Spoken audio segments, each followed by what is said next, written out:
Oi, Edu, tudo bem? Obrigado aí. Como é que você tá? Espero que esteja tudo bem. Prazerzão aqui estar batendo papo contigo. Olá, Jean, meu amigo, tudo bem? Prazerzaço estar contigo aqui. Gostei bastante da sua provocação.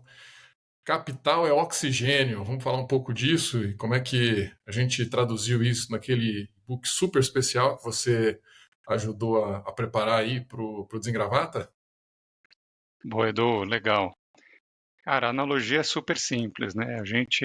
Todo ser vivo, todo ser humano aqui, a gente precisa de oxigênio para respirar.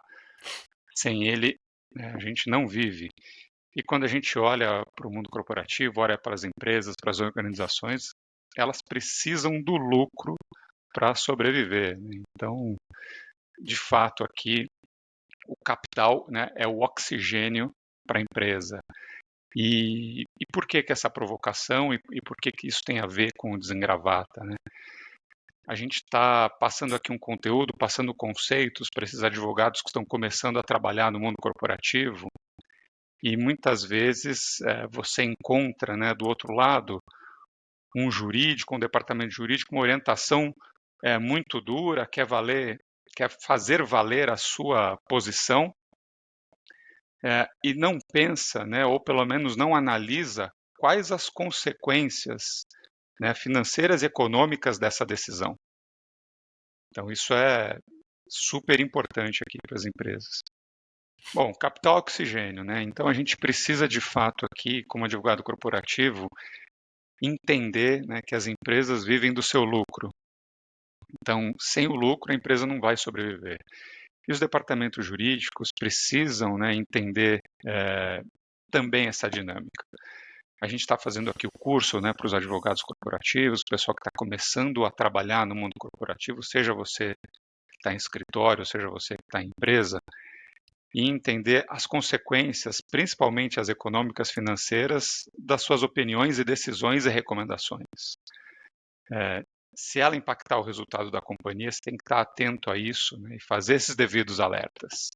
É muito importante a gente estar consciente dessas consequências. Lembrando que se você matar todo o resultado da companhia, ela não vai sobreviver. Então, como é que a gente consegue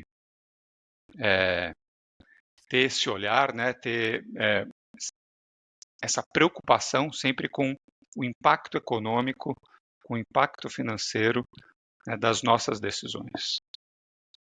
E aí, para isso, Edu, o advogado corporativo ele precisa se habilitar, né, de algumas ferramentas. O primeiro, né, é ter essa consciência e não simplesmente a minha opinião pela minha opinião, né, por ganhar o argumento, e sim, tá, esse ponto aqui jurídico é importante, mas, né, ele tem impactos. E como é que a gente mede isso? O advogado ele precisa conhecer minimamente de demonstrações financeiras, ele precisa entender um pouco de contabilidade, ele precisa ter relacionamento com essas outras áreas, como é que é o processo ali de venda, como é que é o processo de contabilização, né, dessas receitas. Se ele não tiver muito por dentro disso, ele vai sair soltando recomendações e mandamentos sem entender o impacto disso na organização. Faz sentido? Eu acho super legal isso, né, Jean? Inclusive fazendo a conexão já com uma das aulas, né, que você sabe que eu sou apaixonado pelo tema, eu faço uma conexão direta com o tema da análise econômica do direito, né, que obviamente tem as suas repercussões mais teóricas e tal, que são super válidas, né, e eu acho que todo advogado deveria conhecer um pouco mais da teoria de análise econômica do direito, mas a gente tem uma abordagem muito mais prática disso, né? E que é justamente entender essa perspectiva do capital ser oxigênio, né? Você até comentou sobre o lucro em si, né? Mas mesmo organizações sem fins lucrativos, associações, institutos, quer dizer, ainda que eles não tenham como propósito ou finalidade principal o lucro, eles precisam de capital para poder sobreviver, eles precisam de recursos, né? Então, entender essas diferenças entre investimento, entre fluxo de caixa, entre receita, como construir um resultado. Isso é super importante, né? Aqui talvez eu tenha misturado um pouquinho conceitos mais amplos de análise econômica do direito, que é entender impactos que as decisões dos advogados, as atuações dos advogados, entender impactos que decisões judiciais têm como um todo na sociedade, impactos econômicos, né, entender um pouco do próprio direito mesmo, como um meio, né, para que a gente, inclusive, consiga alcançar uma economia mais eficiente, e não o direito pelo direito como um fim em si próprio. E para conseguir fazer isso, entender ferramentas práticas, né? E aí fazer o empréstimo de conceitos, de teorias, né? Não só da economia, mas de finanças como um todo, né? De contabilidade. E aí é super importante conseguir olhar para um balanço e, se não analisá-lo nos mínimos detalhes, entender pelo menos efeitos em grande escala, né, desse balanço. E isso nos ajuda muito, seja como advogados de departamento jurídico internos, né, seja como advogados de escritórios que têm como clientes empresas.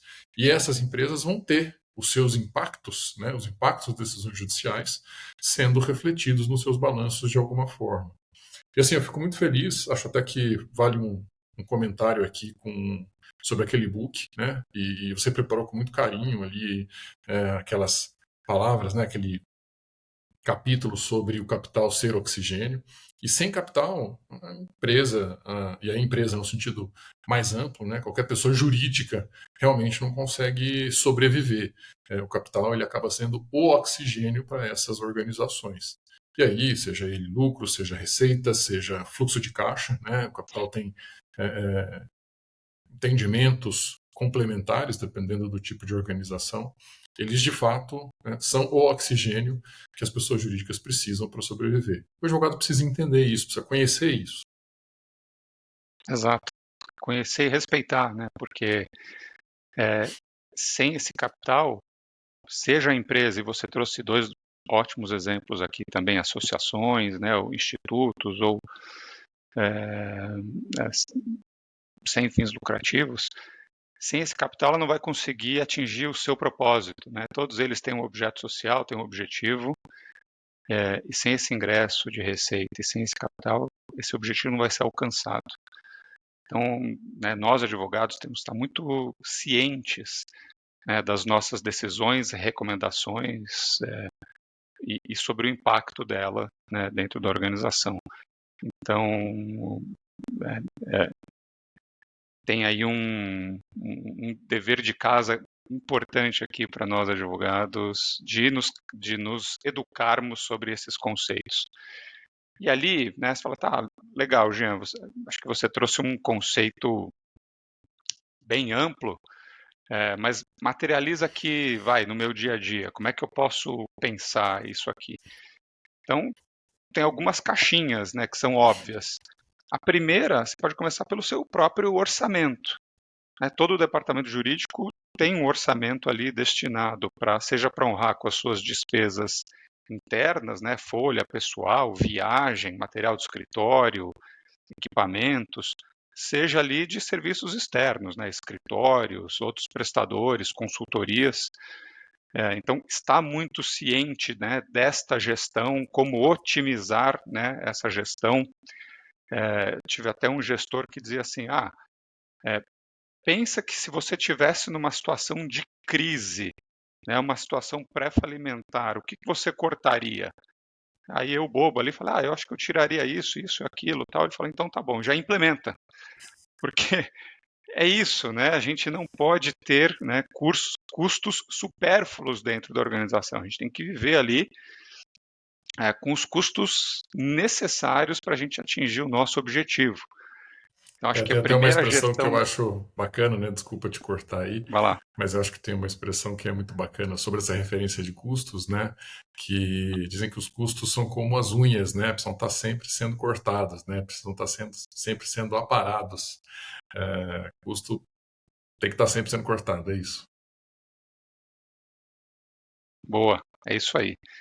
Eu acho que um outro bucket, aqui uma outra linha importante para todos estarem cientes aqui é a gestão do contencioso em si, né? Seja ali nos gastos e de como é que você faz essa organização, né? Bom, se tem depósito judicial, como é que isso está contabilizado lá dentro do balanço, né, falar com a controladoria, isso é um ativo da empresa, você está controlando isso, né, todos os depósitos, todos os adiantamentos ali, todos os honorários, né, que decorrem aqui desse contencioso. Se tem honorário por êxito, bom, então você está dizendo que vai ganhar, então você não provisiona aqui a perda do processo, mas talvez já provisione esse honorário de êxito. Quer dizer, pensar em todas essas caixinhas para chegar também aqui na cereja do bolo, que é o provisionamento em si. Então, entender as normas contábeis, né, o Brazilian GAAP, mas o US GAAP, a empresa internacional ali, então o IFRS, então entender as normas contábeis brasileiras e internacionais, se você está nesse ambiente de uma multinacional, por exemplo, e, né, ter aqui toda a consciência de como é que se faz esse provisionamento, qual é o impacto disso. Até uma pergunta que eu faço aqui para os alunos nas aulas, né, pergunta assim, bom, quem é responsável pelas provisões? Aí um fala, é o jurídico interno, outro fala, é o escritório de advocacia. Eu falo, não, gente, né, dentro da organização aqui existe uma área responsável que é o contador. Né, inclusive ele assina na física ali, né, o balanço, e ele ali é responsável pelo aquele número. Claro que ele vai beber na fonte do departamento jurídico e do relatório do escritório que faz aquele chanceamento lá da probabilidade de perda, né, o possível, provável, remoto. Então essa matéria é super importante para ele poder fazer o balanço, mas é a responsabilidade dele. Então essa parceria jurídico-controladoria é muito importante. Então, para sumarizar aqui, né, cuidar do seu próprio orçamento, cuidar também aqui do provisionamento e estar atento, talvez uma terceira linha nas tuas recomendações, né, nas opiniões, né, naqueles mandamentos ou orientações que o jurídico emana para todas as áreas, seja a área de compra, seja a área de vendas, seja para a diretoria ou para uma área de operações, sempre pensar, ou pelo menos se você não souber, perguntar, né, para a tua contraparte qual é a consequência financeira dali, que dali o que acontece, qual que é o impacto, para ter essa ciência e a gente poder fazer de verdade aqui uma gestão de números, né? Não, Jean, sensacional, cara. Conversinha rápida aqui, mas eu acho que super intuitiva, vale muito aí pro pessoal que nos acompanha. Olhar a análise econômica do direito, não só com essa parte teórica, que tem um peso super bacana, mas que tem um aspecto prático muito, muito, muito relevante. E a gente entender de orçamento, entender esses impactos contábeis, provisionamento, enfim, isso é essencial. Obrigado pelas boas dicas, estaremos juntos. Juntos e, pessoal, não percam aí, em breve a gente lança nosso e-book, né, Gestão Jurídica, por onde começar. É um passo a passo, né, aqueles primeiros passos, aquele guia básico. O capital está lá também, essa dica está lá, e outras dicas importantes também.